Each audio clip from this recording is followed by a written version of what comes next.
கிராம மிஷனரி இயக்கம் வழங்கும் கிராமிய நேரம் என்ற இந்த நிகழ்ச்சிக்கு உங்களை அன்புடன் வரவேற்கிறோம். ஈரோடில் வாலிபர் எழுப்புதல் முகாம் 2025. பள்ளியில் மற்றும் கல்லூரியில் படிக்கும் வாலிபர்களா நீங்கள்? அல்லது படித்து முடித்துவிட்டு வேலையை எதிர்பார்த்திருக்கும் வாலிபர்களா? வாலிபர்களே, இது உங்களுக்கான முகாம். நடைபெறும் இடம் CSI ஆசிரியர் பயிற்சி பள்ளி மைதானம், பிரஃப் ரோடு, ஈரோடு. நாள் 16/2/2025 ஞாயிற்றுக்கிழமை மதியம் 3 மணி முதல் இரவு 8 மணி வரை. தேவ செய்தியாளர்கள் சகோதரர் K. டேவிட் கணேசன் மற்றும் சகோதரர் L. அழகர்சாமி. பெற்றோர்களே, உங்கள் பிள்ளைகள் இந்த வாலிபர் முகாமில் பங்கு பெறும்படி உற்சாகப்படுத்துங்கள். வாலிபர்களே, நீங்கள் பங்கு பெறுங்கள், உங்கள் நண்பர்களையும் பங்கு பெறச் செய்யுங்கள். தொடர்புக்கு கீழ்காணும் எண்களை தொடர்பு கொள்ளுங்கள்.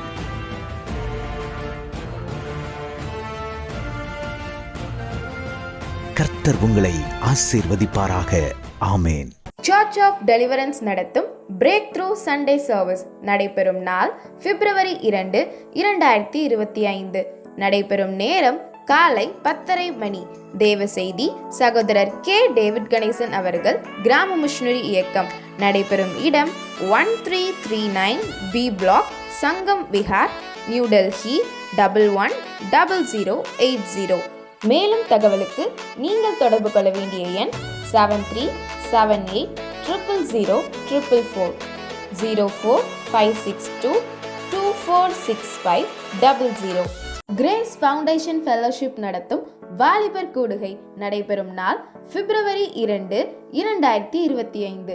நடைபெறும் நேரம் மாலை 4 மணி. நடைபெறும் இடம் L152 காலி number 5 Pant road, opposite to Baba auto parts, Shani பார், சங்கம் விஹார், நியூ டெல்லி 110080. தேவ செய்தி சகோதரர் K. டேவிட் கணேசன் அவர்கள். கிராம மிஷனரி இயக்கம். மேலும் தகவலுக்கு நீங்கள் தொடர்பு கொள்ள வேண்டிய எண் 7378000444 04562246500. வாலிபர்களை பங்கு பெற தவறாதீர்கள். டெல்லி தமிழ் ஃபெலோஷிப் நடத்தும் ஜெபக்கூடுகை நடைபெறும் நாள் February 3, 2025. நடைபெறும் நேரம் மாலை 5 மணி. நடைபெறும் இடம் கால்வரி கம்பேஷன் சர்ச், உத்தம் நகர், நியூ டெல்லி. தேவ செய்தி சகோதரர் K. டேவிட் கணேசன் அவர்கள். கிராம மிஷனரி இயக்கம். மேலும் தகவலுக்கு நீங்கள் தொடர்பு கொள்ள வேண்டிய எண் 7378000444 04562246500. வாருங்கள், நீங்களும் பங்கு பெற்று தேவ ஆசீர்வாதத்தை பெற்று செல்லுங்கள். இயேசு கிறிஸ்துவின் இனிய நாமத்தினாலே கிராம மிஷனரி இயக்க குடும்பத்தின் சார்பாக இந்த நிகழ்ச்சியை பார்க்கிற உங்கள் ஒவ்வொருவருக்கும் என்னுடைய அன்பின் வாழ்த்துக்கள். அல்லேலூயா. பாருங்க, 27 ஆண்டுகளாக இந்த இயேசுவை நான் பிரசங்கிக்கிறேன். என்னோடு கூட அநேக வாலிபர்கள், படிப்பறிவு இல்லாதவர்கள், அவர்கள் எல்லோரும் அநேகர் என்னிடத்தில் இருக்கிறார்கள். அவர்கள் எல்லோரும் இணைந்து எங்களால் என்ன செய்ய முடியுமோ, என்ன ஊழியம் செய்ய முடியுமோ, எங்களால் இயன்றதை முழு பலத்தோடு நாங்கள் செய்து வருகிறோம். அல்லேலூயா. எங்களை ஆண்டவர் பயன்படுத்துகிறார். இன்னும் உங்களுடைய ஜெபங்கள் எங்களுக்கு தேவை. இன்றைக்கு உங்களோடு கூட பேசும்படி ஆண்டவருடைய சமூகத்தில் நான் ஜெபித்த போது மார்க்கு 8ஆம் அதிகாரத்தில் உள்ள வசனங்களை ஆண்டவர் காண்பித்து கொடுத்தார். பாருங்கள், ஆண்டவர் ஒரு இடத்துல வனாந்திரத்தில் வருகிறார். அங்கு வந்திருக்கிறார் என்பதை கேள்விப்பட்டு அநேக ஜனங்கள் அங்கு கூடி வருகிறார்கள். 3 நாட்கள் தங்கி இருக்கிறார்கள். பாருங்க, 3 நாட்கள் என்ன தேடிய வார்த்தைகளை கேட்கபடி வந்திருக்கிறார்களே. ஆனால் இவங்க 3 நாளும் சாப்பிடுறதுக்கு ஒன்றும் இல்லையே, இவங்களை எப்படி சும்மா அனுப்புறது? அத்தனை அன்புள்ள கரிசனைகளை ஆண்டவர் இந்த ஜனங்களுக்காக நான் பரிதவிக்கிறேன் என்று சொல்லி அத்தனை ஜனங்களுக்காக இவங்களுக்கு சாப்பாடு கொடுங்கன்னு சீசல்ட்டு சொல்கிறார். அவங்க எல்லாம் இது வனாந்திரம், இது எப்படி முடியும்? நீங்கள் 4ஆம் வசனம் பார்த்தீங்கன்னா, அதற்கு அவருடைய சீசர்கள், இந்த வனாந்திரத்தில் ஒருவன் எங்கே இருந்து அப்பங்களை கொண்டு வந்து இத்தனை பேர்களை திருப்தியாக்கக்கூடும் என்றார்கள். அல்லேலூயா. அதற்கு ஆண்டவர், உங்கள்கிட்ட எத்தனை அப்பங்கள்ப்பா உண்டு? இந்த செய்தியை கேட்கிற கிறிஸ்தவ நண்பர்களை, என்னால் எப்படி இந்தியாவில் எழுப்புதல் கொண்டு வர முடியும்? என்னால் எப்படி ஆலயங்களில் ஆத்துமாக்களை கொண்டு வர முடியும்? இப்படியே கேள்வி கேட்டிருக்காய். உங்கள்கிட்ட என்ன இருக்குங்க? என்ன இருக்குங்க? நான் சொல்கிறேன், உங்களுக்கு எங்கேயாவது ஒரு வீடு சும்மா கிடக்குதா? அந்த வீடை கொடுங்க. எங்களுடைய மிஸ்டரிகள் அங்கே தங்கியிருந்து ஊழியம் செய்யட்டும். ஒருவேளை ஒவ்வொரு தமிழ்நாட்டில் இருக்க ஏதாவது ஒரு பட்டணத்தில் ஒரு 20 பேர் 30 பேர் கூடுற அளவுக்கு ஒரு சின்ன ஹால் இருக்குதா, வீடு இருக்குதா? அந்த வீடையும் எங்களுக்கு கொடுங்க. நாங்கள் ஒரு ஊழியத்தை அங்கே ஆரம்பிக்கிறோம். எங்களுடைய தெபரால் மிஸ்டரி டீம் அப்படின்னு ஒன்று வச்சுருக்கிறோம். தெபரால் டீம் கிராமங்களில் ஊழியம் செய்வதற்கு தெபராட்கள் பெண்கள் தாயாக எழும்பினாதான் கிராமங்களில் அற்புதம் நடக்கும். தெபோலாய் நான் தாயாக எழும்புவதும் கிராமங்கள் பாழாய் போயின. உங்கள் வீடை எங்களுக்கு தாங்க. அல்லேலூயா. நாங்கள் அங்கே காலையில் மத்தியானம் வரைக்கும் நல்ல எழுப்புதலுக்காக ஜெபிச்சுட்டு அங்கே கூடுகிற தெபோரால் பெண்கள் எதிரே இருக்கிற கிராமங்களில் போய் ஆண்டோடைய அன்பை அறிவிச்சுட்டு மிஸ்டரி பண்ணி செஞ்சுட்டு வீட்டுக்கு போயிடுவாங்க. அல்லேலூயா. என்னங்க உங்களால் செய்ய முடியும்? உங்களிடத்துல என்ன இருக்கிறது? என்ன இருக்கிறது? அதை ஏசப்பா கையில் கொடுத்தா போதும். இங்கே கேட்குறாரு, அவங்க கையில் இருக்கிற ஒரு 7 அப்பத்தை ஏசப்பா கையில் கொடுக்குறாங்க. அதை வாங்கி இது எப்படி இவ்வளோ அப்போ இவ்வளோ பேருக்கு பத்தும் அப்படின்னா கேள்வி. உன்கிட்ட இருக்கிறது நீ கொடு, இருக்கிறது கொடு. அல்லேலூயா அப்படின்னு சொல்லிட்டு ஆண்டவர் கைகளை கொடுத்த உடனே 6ஆம் வசனம் பாருங்க. அப்பொழுது அவர் ஜனங்களை தரைகளை பந்தியிருக்க கட்டளையிட்டு அந்த 7 அப்பங்களை எடுத்து ஸ்தோத்திரம் பண்ணி பிற்று அவர்களுக்கு பரிமாறும்படி சீசரிடத்தில் கொடுத்தார். அவர்கள் ஜனங்களுக்கு பரிமாறினார்கள். நம்ம கொடுத்தோம்னா ஆண்டவர் கையில் கொடுத்தனால அற்புதமாக மாறிடும். இந்த டேவிட் கணேசன் ரட்சிக்கப்பட்ட உடனே நான் ஆலயத்துக்கு சென்றேங்க. கிட்டத்தட்ட ஊழியத்துக்கு வந்து ஒழுங்காக ஆலயத்துக்கு சென்றதே 1.5 வருஷத்துக்கு அப்புறம் தான் நான் சர்ச்சைக்கே போகணும் போல் இருக்குன்னு சொல்லி எனக்கு உணர்வு வந்துச்சு. அல்லேலூயா. போனால் அங்கே காணிக்கை டயத்தில் காணிக்கை எடுப்பாங்க. எனக்கு காணிக்கை போட்டு காசே இருக்காது. 5 காசு 10 காசு சில நேரம் வச்சுருப்பேன். சில நேரம் பசிக்கும் ரொம்ப. 5 காசுக்கு ஒரு ஆரஞ்சு மிட்டாய் எங்கள் கடையில் விற்பாங்க. அதை 5 காசுக்கு வாங்கி வாயில் ஒதுக்கிக்கிடுவேன். ஏன்னா மென்று தின்னா பசி அடங்காது. அது வாயிலேயே வச்சுருந்தா ஒரு 1/2 மணி நேரம் 1 மணி நேரம் பசி தாங்க. ஒன்றும் காணிக்கை போடுறதுக்கு ஒன்றும் இருக்காது. எங்கள் காணிக்கை இல்லைன்னா அவன் போக மாட்டான். அவன் நீட்டிகிட்டே இருப்பான். வெக்கமாக இருக்கும், அவமானமாக இருக்கும். எனக்கு ரொம்ப காணிக்கை இல்லைன்னா சர்ச்சுக்கு போகாம விட்டுறோமானா யோசிச்சிருக்கிறேன். அடுத்து நான் ஒரு ஐடியா பண்ணேன். எப்படி சர்ச்சுக்கு போய் ஆண்டவர் ஆராதிக்காமல் இருக்கிறது? நம்ம கட்டாயம் ஆலயத்து போவோம். காணிக்கை பை வரும்போது இது தப்பாக ரைட்டானா என்கிட்ட கேட்காதீங்க. என் கையை வெறுங்கையை முடிக்கிறவங்க காணிக்கை பைக்குள்ளே என் கையை விட்டு, ஏசப்பா எனக்கு போடுறதுக்கு காசு இல்லை, என்னையே உம்முடைய சமூகத்திலே காணிக்கையாக தருகிறேன் நான் சொல்லி அழுது என்னை ஒப்பு கொடுத்தேன் ஐயா. அவர் கைகளிலே கொடுத்த எண்ணெய் இந்த கணேசனை ஆயிரங்களுக்கு லட்சங்களுக்கு அன்று பயன்படுத்துகிறாரு. அல்லேலூயா. என்னை உருவாக்கி ஜனங்களுக்கு ஆசீர்வாதமாக பயன்படுத்துகிறார்.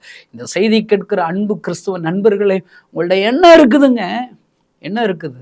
ஏதாவது நீங்கள் ஒரு புது 2 வீலர் வாங்கிட்டீங்க, ஒரு பழைய வண்டி இருக்குது, அதையாவது நீங்கள் கொடுங்கங்க.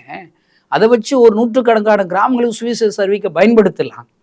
நீங்கள் ஏற்கனவே பயன்படுத்தின காரை வச்சுட்டு இன்னொரு புது கார் வாங்கிட்டா உங்கள் பயன்படுத்தின காரை ஏசப்பா ஊழியத்துக்கு தாங்க.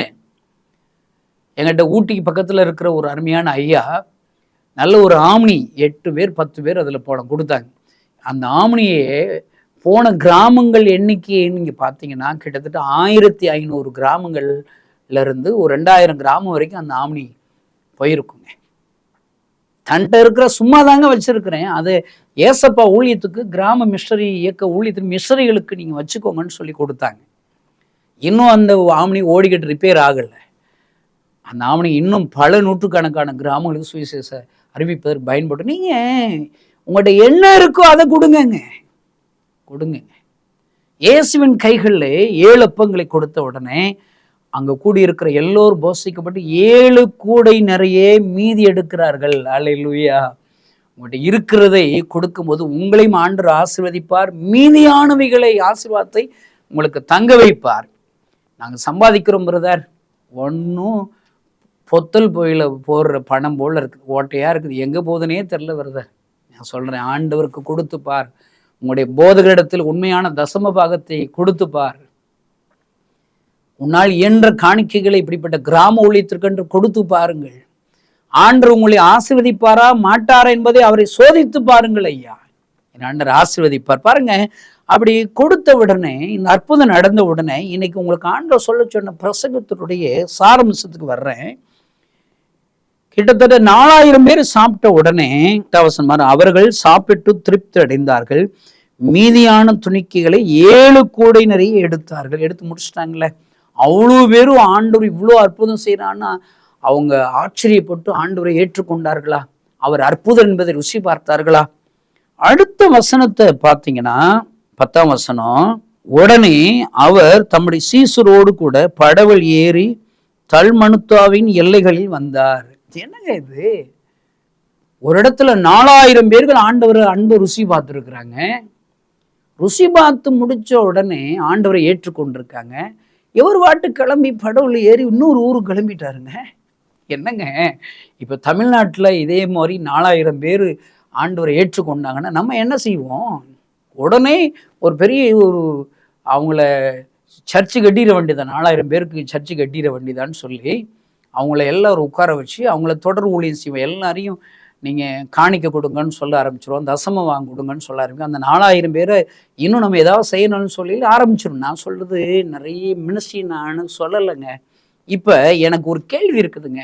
இந்த 4000 பேர்கள் என்ன ஆனார்கள்? பைபிளில் இல்லைங்க. என்ன செஞ்சுருப்பாங்க? ஆண்டவர் அற்புத ருசி பார்த்துட்டாங்க,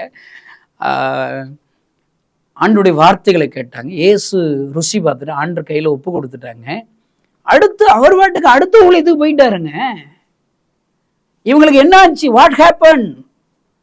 4000 பீப்புள். நான் சொல்றேங்க, இதில் தான் நம்ம நிறைய சத்தியத்தை நம்ம படிச்சுக்கிறோம். ஒருவேளை நிறைய போதக பிதாக்கள் அவங்கள் இப்படிப்பட்ட சபைகளை சேர்க்கப்படுகிற, அனுதினம் ரட்சிக்கப்பட்ட சபைகளை சேர்க்கப்படுகிற ஒவ்வொரு சீசர்களாக, அவள் நல்ல ஊழியக்காரர்களாக உலகத்தை களக்குள்ளாக மாற்ற வேண்டும் என்பதை போதக பிதாக்கள் அவங்களுக்கு நல்ல கற்பை வேதனைப்பட்டு ஜெபித்து பிரசங்க ரெடி பண்ணி அவளை ஆண்டுக்குள்ளாக வழிநடத்துகிறார். அது அவருடைய பங்களிப்பு, அவருடைய அழைப்பு. இப்போ எங்களை போல ஊழியக்காரர்கள் நிறைய பேர் கேட்பாங்க, 1 லட்சம் வாலிபர்களை நீங்கள் திருச்சியில் கூட்டுறீங்களே, என்ன பிரயோஜனம்? என்ன பிரயோஜனம்? 25,000 கிராமங்களில் சுவிசேஷம் அறிவிக்கிறீங்களே, என்ன பிரயோஜனம்? எல்லாரும் எங்களை பார்த்து கேட்குறாங்க, எங்களை திட்டுறாங்க. ஐயா, நான் சொல்கிறேன், இந்த திட்டுற எல்லாரும் இந்த 4000 பேர்களை ஏசப்பா எது கைவிட்டார்? அவர் ஒரு சர்ச்சை ஆரம்பிச்சிருக்கணுமா இல்லையாங்க? 4000 பேரை சும்மா தெருவில் விட்டுட்டு போயிட்டாரு. அவர் வாட்டுக்கு அந்த ரட்சிக்கப்பட்ட ஆத்துமங்களை விட்டுட்டு வேற ஊருக்கு போயிட்டாரு. என்ன அர்த்தம்? இப்படி இயேசுநாதரை பற்றி கேட்பீங்களா? நான் சொல்கிறேங்க, எங்களுடைய பங்களிப்பு, எங்களுடைய அழைப்பு, அதை நான் செய்கிறோம். ஒரு கிறிஸ்தவ தலைவர், ஒரு ஆர்கனைஸில் இருக்கிற ஒன் ஆஃப் லீடர் என்னை வந்து பார்த்தார். அவர் சொன்னார், பிள்ளையை பற்றி எவனாவது முட்டா பையன் தெருவில் விட்டுட்டு போவான்னா நீ அப்படி தான் ஊழியம் செய்கிற. நீங்கள் எல்லாரும் சிறுவர் ஊழியம், வாலிபர்கள் மத்தியில் ஊழியம், கிராம ஊழியம் செய்கிற, அவங்கள வச்சு ஒரு சர்ச்சை ஆரம்பிக்க வேண்டாமா? எத்தனை சர்ச்சு நீ கட்டி இருக்கிற? நான் சொன்னேன், இல்லைங்க, அப்படி சர்ச்சு இப்பையும் கட்டுறோம், கட்டி எந்த ஊழியருக்கு அது தேவையோ அவங்களுக்கே அந்த சர்ச்சை கட்டி கொடுத்துரும். இதான் என்னுடைய ஆண்டவர் எனக்கு சொல்லிக் கொடுத்த இலக்குகள். எங்களுக்கு அதை பற்றி அந்த ஆத்துமாக்களை ஆண்டு பார்த்துக்குருவார். நான் சொல்கிறேன், அவர் சொல்கிறாரு, பிள்ளையை பற்றி தெருவில் வர்றேன், நானா பிள்ளை பெறேன், ரட்சிப்பு கர்த்தருடையது ஐயா. அல்லேலூயா. நான் ஒருவரை ரட்சிக்க முடியுமா? என் வேலை என்னது? விதைக்கணும். கண்ணீரோடு விதைக்கிறவன் கெம்பீரத்தோடு அறுப்பான்.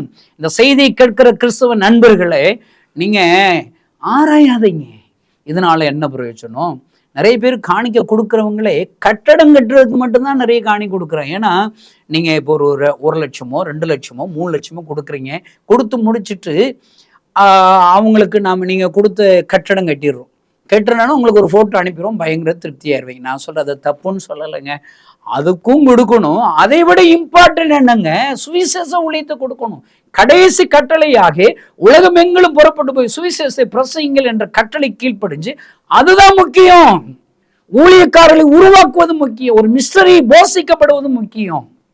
எங்கள் ஊழியத்தில் நான் பார்க்குறேன், கட்டடம் கட்டுறதுக்கு நிறைய காணிக்க வருதுங்க. ஊழியர்கள் சோறு சாப்பிடணும் இல்லைங்க, ஊழியர்கள் சாப்பிடணும் இல்லைங்க, அதுக்கு காணிக்க வர்றது இல்லைங்க, நிறைய குறைவுங்க. எத்தனை ஊழியர்கள் அதனால் பின்மாற்றமாய் எங்களுக்கு சரியாக சம்பளம் கொடுக்க மாட்டேறான்னு ஊழியத்தை விட்டு போகிறவங்க ஒரு சிலர் இருக்கிறாங்க. நான் ஃப்ராங்காக சொல்கிறேங்க, எங்களுடைய அழைப்பு இது, இதை செய்கிறோம். பாருங்க, அந்த அங்கிள் சொல்ற பிள்ளையை போய் தெருவில் போட்டு நான் பிள்ளை பெறலைங்க, ஏசப்பா தான் அந்த பிள்ளையை ரட்சிக்கிறார், அவர் நடத்துவார். என்னை கொண்டு ரட்சிக்கும்படி ஆண்டவருடைய விதையை விதைக்கும்படி உள்ளத்தை திறக்கிற ஆண்டவர். அதற்கடுத்து ஆண்டவர் அவங்களை வளர்ப்பதற்கு, பிள்ளையை வளர்ப்பதற்கு என்ன செய்யணும்? இப்போ நம்ம ஒரு பிள்ளை இருக்குது, நம்மளாவ பிள்ளைகளை உருவாக்குறோம். யூகேஜி டீச்சர் தேவை இருக்கு, ப்ரீகேஜி டீச்சர், எல்கேஜி, எல்லா டீச்சருக்கு 1ஆப் டீச்சர், 2ஆப் டீச்சர், 3ஆப் டீச்சர், கணக்கு சொல்லிக் கொடுக்குற ஒரு டீச்சர், இங்கிலீஷ் சொல்லிக் கொடுக்குற டீச்சர், எல்லாரையும் கொண்டுதாங்க அவங்க பிள்ளை உருவாக்குறாங்க. அருமையான தேவனுடைய பிள்ளைகளை இந்த 4000 பேர்களையும் தொடர்ந்து வழிநடத்துவதற்கு ஆண்டவர் அநேகரை எழுப்புவார். இன்னும் உங்களுக்கு ஒரு காரியத்தை ஞாபகப்படுது. அப்போஸ்தலர் 2 அதிகாரத்துல 120 பேர்கள் பெந்தெகோஸ்தே நாட்களை கூடி வருகிறார்கள். அல்லேலூயா. அவளை எல்லோரும் பரிசுத்த ஆவியினால் அபிஷேகத்தினால் நிறைக்கிறார். வெவ்வேறு பாஷையினாலே அவர்கள் பேச தொடங்குகிறார்கள். எத்தனை பெரிய அற்புதம் பாருங்கள். இன்றைக்கு அநேக பெந்தெகோஸ்தே சபை என்று சொல்லுகிறோம், ஆவிக்குரிய சபை என்று சொல்லுகிறோம். எதை வைத்து? அந்நிய பாஷை பேசுகிறோம். அதை சொல்லி அந்த சர்ச்சுக்கு வர்றவங்களை பரிசுத்த ஆவியானவர் பெறணும். பரிசுத்த ஆவியானவர் பெறுவதனால் என்ன நன்மைகள், இதெல்லாம் அவங்களுக்கு பாயிண்ட் சொல்லி கொடுத்து ஆல்மோஸ்ட் அவங்களை பரிசுத்த ஆவியை பெற வைக்கிறோம். ஒருவேளை இந்த செய்தியை கேட்குற நீங்க, நான் பரிசுத்த ஆவியை பெறலைன்னு சொல்றேன், கேளுங்க. ஆண்டவர் சொல்றாரு, பொல்லாதவளாகி நீங்கள் உங்கள் பிள்ளைகளுக்கு அப்பம் கேட்டால் கல்லை கொடுப்பீங்களா? பாருங்க, பரிசுத்த ஆவியானவரை நீங்க கேட்டு தாகத்தோடு ஜெபம் பண்ணீங்கன்னா ஆண்டவர் நிறைச்சிருவார். நானா நாளைக்கு எனக்கு பரிசுத்த ஆவியுடைய அபிஷேகம் கொடுத்துடணும், நாளைக்கு எங்க சர்ச்சில் பரிசுத்த ஆவியுடைய பெறாதவங்களுக்கு ஒரு கூட்டவே நடக்க போது, எனக்கு நாளைக்கு அபிஷேகம் வேணும்னு கேட்டேன், அப்பயே கொடுத்துட்டாரு. என்னடா நாளைக்கு வரைக்கும் நீ வெயிட் பண்றது, நீ தாகமா கேட்கறதுனால உனக்கு இப்பயே நான் தரேன்னு சொல்லி பரிசுத்த ஆவியினால் அன்னிவாசல் நிறைத்து விட்டார். அன்பு சகோதரர்களை, அந்த பெந்தெகோஸ்தே நாளிலே எல்லோரையும் அபிஷேகம் பண்ணுகிறார். ஆனா 2 அதிகாரம் அந்த சம்பவத்தோட முடியல. அடுத்து என்ன நடக்குது? பேதுரு, பரிசுத்த ஆவியுடைய வல்லமை பெற்ற பேதுரு எழும்பி பிரசங்கிக்கிறார். மீதி 11 பேர்களும் கூட நிற்கிறார்கள். தைரியமாக அவர் பிரசங்கிக்கிறார். ஏறக்குறைய 3000 பேர் ரட்சிக்கப்படுகிறார்கள். அல்லேலூயா. இன்றைக்கு என்னுடைய கேள்வி என்ன தெரியுமா? பரிசுத்த ஆவியானவரை பெற்றுக்கொள்ளணும்னு சொல்லி போதிக்கிற ஊழியக்காரர்கள், அதற்கு அடுத்து வாட் நெக்ஸ்ட் இவர்கள் எழும்பி நீ பிரசங்கிக்க வேண்டும், ஏனையா சொல்லித்தரவில்லை. ஏதோ ஒரு கோளாறு இருக்குதுங்க, கோளாறு இருக்குது. இன்னைக்கு உங்களை சுற்றிலும் இருக்கிற கிறிஸ்தவ நண்பர்களை பாருங்க, சும்மா கைதட்டி அந்நிய பாஷை போட்டு ஆட்டம் போட்டா போதுமாங்க? என்ன ஆட்டம் போட்டு தொலைஞ்சாலும் பரவாயில்ல, என்னத்தையாவது அந்நிய பாஷை ஆராதிக்கிறீங்களா? பரவாயில்ல, கர்த்தர் உங்களை ஆசீர்வதிப்பார். ஆனால் நெக்ஸ்ட் என்ன? நீங்கள் எழும்பி பிரசங்கிக்க வேண்டும். சுவிசேஷத்தை அறிவிக்காவிட்டால் உங்களுக்கு ஐயோ! சுவிசேஷத்தை அறிவிக்காதபடி இந்த செய்தி கேட்டுக்கொண்டிருக்கிற நண்பர்களை, உங்களுக்கு ஐயோ ஐயோ என்றால் ஆபத்து இருக்கிறது. ஆண்டவர் உங்களுக்கு கணக்கு கேட்பார். நாம் இருக்கிற நாட்களில் நம்மிடத்துல ஏதாவது ஒரு பங்கு இருக்கிறது. எழுப்புதலை என்னுடைய பங்கு என்ன? அந்த பங்கை நீ கொடுப்பதற்காகத்தான் ஆண்டவர் உன்னை ரட்சித்திருக்கிறார், அபிஷேகித்திருக்கிறார், உனக்கு நல்ல வேலை கொடுத்திருக்கிறார், சொந்த வீட்டை, பிள்ளைகளை, பேர பிள்ளைகளை கொடுத்திருக்கிறார். உங்களுடைய பங்களிப்பை நீங்கள் கொடுக்காத பட்சத்துல எஸ்தருக்கு மொர்தெகாய் மூலியமாக சொல்லுகிற எச்சரிப்பின் சத்தம் என்ன? இப்படிப்பட்ட காலத்திற்கு உதவியா இருக்கும்படி ராஜமேன்மை உனக்கு கிடைத்திருக்கலாமே.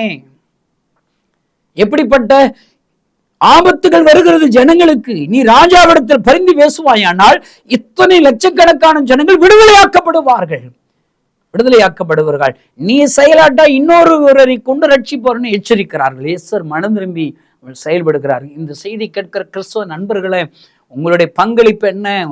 அபிஷேகம் பெறுவது மாத்திரம் அல்ல, ஆலயத்துக்கு சென்று வருவது மாத்திரம் அல்ல, என் ஆண்டவருடைய வார்த்தைகளை பிரசங்கிக்க வேண்டும் என்று சொல்லி அப்போஸ்தலர் 2ஆம் அதிகாரம் சொல்லுங்க. ஒவ்வொரு கிறிஸ்தவனும் பிரசங்கிக்கணுங்க. சரி, இப்பொழுது விஷயத்துக்கு வருவோம்.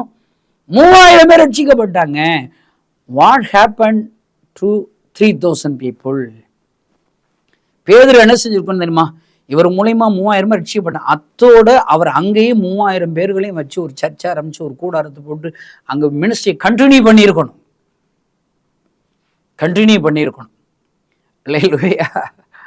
ஆனா அதை செய்யல. அவங்களுக்கு அடுத்தடுத்து ஊழியம் இருந்துச்சு, போய்கிட்டே இருந்தாங்க.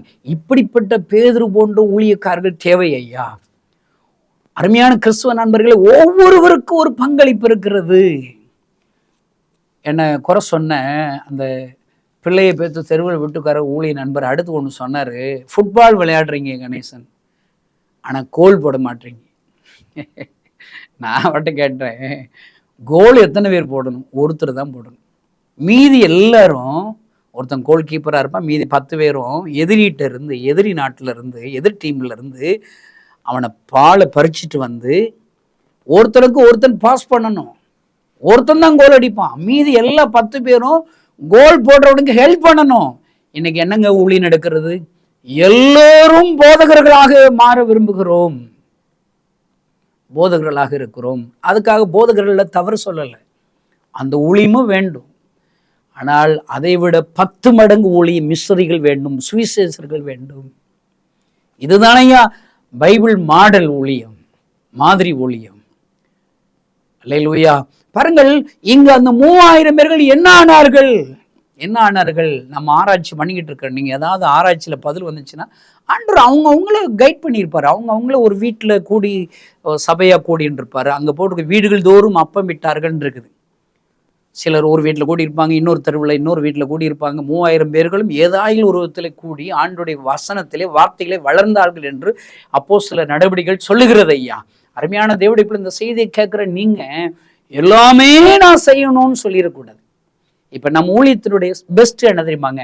இந்த ஊழியத்தில் டேவிட் கணேசன் மட்டும்தான் ஹீரோ பிரசங்க அப்படின்னா கிடையாது. இருக்கிறதுல ஞானம் குறைவானவன் நான் தான், பிரசங்கிக்கே தெரியாதவனே நான் தான். என் ஊழியக்காரங்க என்னை விட நல்ல பிரசங்கம் பண்ணுவாங்க, என்னை விட அற்புத அடையாளங்களை செய்யும்படி அவர்கள் ஜெபிப்பார்கள். வரங்களில் நான் நிரப்பப்பட்டவர்கள். டிவியில நான் மட்டும் பேச மாட்டேன். அல்லேலூயா. எல்லோருடைய பங்களிப்பும் இருக்கும். பைபிளே பாருங்க, ஒருத்தரை வச்சாங்க எழுதுறாரு. ஒரே ஊழியத்துல ஒருத்தர் மட்டும்தான் பேசிக்கிட்டே இருப்பாங்க, இல்ல அவங்க மனைவி மட்டும்தான் பேசுவாங்க, அவங்க குடும்பம் மட்டும் பேசுவாங்கன்னா அதுல ஏதோ ஒரு ஓரக்கொள்கை இருக்குதுங்க. தப்புங்க. இது ஒரு டீம் ஒர்க். இயேசு கிறிஸ்து அவர்கிட்ட வல்லமை இருக்குது, வரங்கள் இருக்குது, அற்புத அடையாளம் செய்ய முடியும். ஆனால் அவர் மாத்திரம் இந்த ஊழியத்தை செய்யவில்லை. அவரோடு கூட இணைந்து ஊழியம் செய்யும்படி 12 சீசர்களை தன்னோடு கூட இணைக்கிறார். 70 சீசர்களை தம்மோடு இணைக்கிறார். கடைசியாக 120 பேர்களை சீசர்களை அவர் சேர்த்து விட்டார். இதுதான் ஐயா ஊழியம். அன்பு கிறிஸ்துவ நண்பர்களே, எழுப்புதல் நீங்கள் விரும்புகிறீர்களா? உங்கள் கண்கள் காண நம்முடைய தேசத்தில், தமிழ்நாட்டில் ஒரு எழுப்புதலை விரும்புகிறீர்களா? இப்படிப்பட்ட குழு ஊழியங்கள் எழும்பும்படி நீங்கள் ஜெபியுங்கள். எங்களைப் போல கிராம மிஷனரி இயக்கம் போன்ற இன்னும் அநேக டீம் ஒர்க் எழுமணும். ஒருவேளை இந்த செய்தி கேட்கிற நீங்களும் நாங்களும் இந்த ஊழியத்தோடு இணைந்து கொள்கிறோம் என்று சொல்கிறீர்களா? தாராளமாக வரலாம். இல்லை பிரதர், நாங்கள் ஃபுல்லாக வரல, பரவாயில்லைங்க, நீங்கள் ஃபுல்லாக வரணும், வாங்க நம்ம 2 பேரும் சேர்ந்துக்குருவோமா? நீங்கள் ஒரு ஊழியம் உங்கள் ஊரில் செய்கிறீங்களா, ஏதோ ஒரு தெருவில் செய்கிறீங்களா, ஒரு பட்டணத்தை செய்கிறீங்களா, இல்லை ஒரு ஜெபக்குழு ஊழியம் செய்கிறீங்களா? நீங்கள் வாங்க, எங்கள் ஸ்தாபனமும் உங்கள் ஸ்தாபனமும் இணைஞ்சிக்கிட்டோம், நாங்களும் உங்கள் ஜெபக்குழுவும் இணைஞ்சுக்கிடுவோம். பேதுருவும் யோவானும் இணைந்தால் அங்கு சப்பானி எழும்பி நடக்க முடிகிறது. நாம இணைஞ்சுக்கிறோமாங்க? நாங்க ரெடிங்க, நீங்க ரெடியா? நாம இணைந்த ஆண்டவருடைய ராஜ்யத்தை கட்டுவோம் ஐயா. இதுதான் ஐயா வேதாமம் காண்பிக்கிற ஊழியம். நல்ல ஞாபகம், நம்மளால என்ன செய்ய முடியுமோ அதை நாங்க செய்து கொண்டு இருக்கிறோம். நீங்களும் அதை செய்யுங்க. அந்த 4000 பேர் என்ன ஆனார்கள்னு தெரியல. பேதுரு மூலியமா ரட்சிக்கப்பட்டவர்கள் 3000 பேர்களுக்கு அடுத்து என்ன நடந்துச்சு அதுல பைபிள்ல சொல்லப்படல. அது கர்த்தர் பார்த்து கொள்ளுவார். இன்னும் நான் கேட்டேன்னா, எலியாவுக்கு ஒரு காகங்கள் மூலியமா போஷித்தாரு. அந்த காகங்கள் என்னாச்சு? நம்ம ஆட்கள் இருந்த காகத்தை ஒரு இடத்துல வச்சு சிலையா ஒதுக்கி அதை கும்பிட ஆரம்பிச்சிருவான். காகம் பெருசு கிடையாது, காகத்தை அனுப்பின கர்த்தர் தாங்க பெருசு. ஆண்டவர் ஒரு கழுதையை மேல ஏறி பவனி வருகிறார். அந்த கழுதையை கட்டவிழ்க்கும்படி சீசர்களுக்கு சொல்லி அனுப்பி அந்த கட்டப்பட்ட கழுதையை கட்டவிழ்த்து வாருங்கள் என்று சொல்லுகிறார். அந்த கழுதை மூலியமாக இயேசு வரும்போது கழுதைக்கும் வரவேற்பு இருக்குது, கழுதைக்கும் அந்த போர்வு விரிக்கிறாங்க, வரவேற்புனா இருக்குது. அடுத்து முடிவுல அந்த கழுதை என்னாச்சுங்க? கழுதை என்னாச்சு தெரியல. அன்பு, இந்த செய்தியை கேட்கிற நண்பர்களே, உங்களுடைய பங்களிப்பு என்ன? உங்களுடைய கடமை என்ன? இன்னைக்கு உன்னால என்ன ஊழியம் செய்ய முடியும்? ஏதாவது உன்னால காணிக்க கொடுக்க முடியுமா? ஏதாவது ஒரு ஊழியத்துல உங்களால பங்கு பெற முடியுமா? நீங்க பங்கு வருங்க. ஆண்டவர் உங்களை ஆசீர்வதிப்பார், உங்களை பயன்படுத்துவார். கண்களை மூடி நாம் ஜெபிக்கலாம். பரலோகத்தில் இருக்கிற எங்கள் அன்பு தகப்பனே, 4000 பேர்கள் வனாந்திரத்தில் உம்மால் போஷிக்கப்பட்ட போதும் அவங்க என்ன ஆனார்கள் என்று பைபிளில் சொல்லலை. நீங்க அவங்க அற்புதர் என்பதை, நீர் அற்புதம் ருசி பார்த்து விட்டார்கள். அடுத்து அங்கேயே நீங்கள் தங்கிடலப்பா. அவர்கள் நீர் புறப்பட்டு இன்னொரு பட்டணத்திற்கு ஊழியத்தை செய்யும்படி புறப்பட்டு போகிறீர். ஆண்டவரே, இன்னைக்கு ஊழியம் செய்கிற எல்லா ஊழியக்காரர்களும் இந்த இடத்துல மட்டும்தான் ஊழியம் செய்யணும், இந்த ஜனங்களுக்கு மட்டும்தான் ஊழியம் செய்யும்படி ஆண்டவர் என்னை அழைத்திருக்கிறார் என்பவர்கள் கண்கள் திறக்கப்படுவதாக. உலகம் முழுவதிலும் புறப்பட்டு போய் என் ஆண்டுடைய வார்த்தையை அறிவிக்க வேண்டும் என்ற சிந்தனையை, தரிசனத்தை, பாரத்தை இதை கேட்கிற ஒவ்வொருவருக்கும் தருவீராக. தமிழ்நாட்டில் இருக்கிற ஒவ்வொரு ஊழியக்காரர்களுக்கும் தருவீராக. எல்லா இடங்களில் இந்த வார்த்தையில் கேட்கிற ஒவ்வொரு ஊழியக்காரர்களும் இந்த சிந்தனை தருவீராக. என்னுடைய பங்களிப்பு என்ன? 3000 பேர்கள் பேதுரு பிரசங்கிக்கும் போது அவர் ரட்சிக்கப்பட்டவர்கள் என்ன ஆனார்கள்? அதை நீர் பார்த்து கொள்வீர். கழுதைக்கு என்னாச்சுன்னு தெரியல, காகங்களுக்கு என்னாச்சுன்னு தெரியல. ஆண்டவரை, இந்த சிந்தனைகளை, இந்த செய்தியை கேட்கிற ஒவ்வொருடைய உள்ளத்திலும் எழுதும் ஆண்டவரை, பாரத்தை எழுதும். என்னால் என்ன முடியும் என்பதை ஒவ்வொருவரும் தன்னுடைய பங்களிப்பை கொடுக்குள்ளாக மாற்றும். ஆசீர்வதியும் இயேசு நாமத்தினால் பிதாவே, ஆமென். இந்த செய்தியின் மூலம் தேவன் உங்களோடு இடைப்பட்டிருப்பார் என்று விசுவாசிக்கிறோம். நீங்களும் எங்களோடு இணைந்து தேவனுடைய பணியில் தோள் கொடுக்க விரும்புகிறீர்களா? கீழ்கண்ட எங்கள் ஊழிய திட்டங்களுக்காக ஜெபிக்க முன்வரலாமே.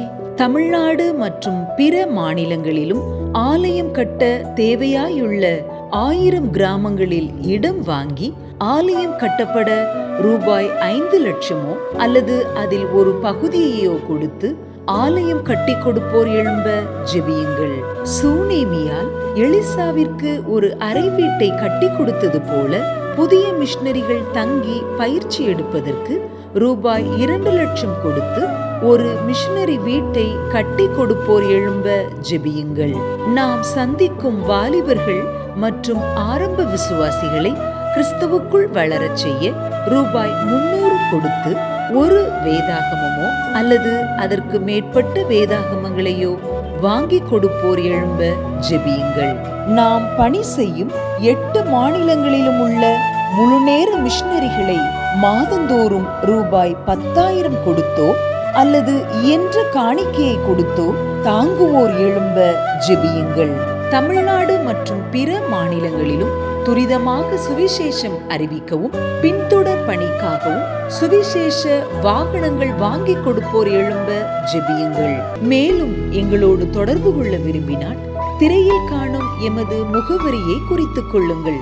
கிராம மிஷனரி இயக்கம், தபால் பெட்டி எண் 51, விருதுநகர் 626001.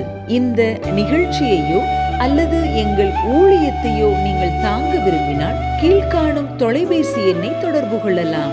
73780004 73 78 000 444. கர்த்தர் தாமே உங்களை ஆசீர்வதிப்பாராக.